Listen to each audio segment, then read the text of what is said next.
Ассалаумағалейкум қазақ елі. Екібастұз қаласының тұрғыны Шәкекжан болатпын.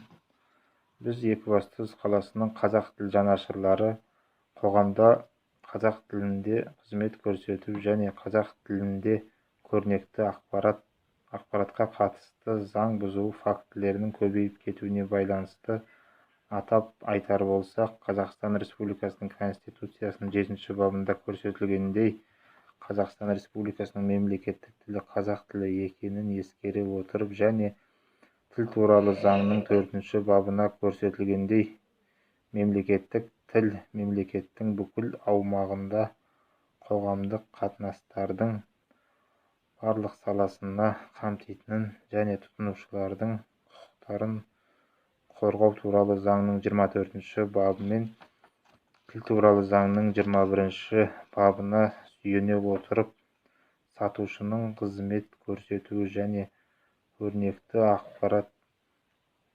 ақпараттың мемлекеттік тілде қазақ тілінде болуының заңмен бекітілгенін еске саламыз. Осыған орай біздің, яғни Екібастұз қаласының қазақ тіл жанашырлары мекемелерде нақты сұрақтар мен талаптарымыз бар.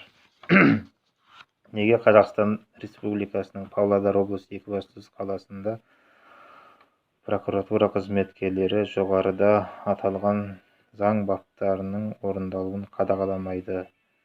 Неге тілдер басқармасы өзіне жүктелген міндеттерін атқармайды? Неге тұтынушыларды қорғау комитеті қызметкерлері заңның орындалуын қадағаламайды? Осы сұрақтарға заң талабына сай жауап беруін талап етеміз.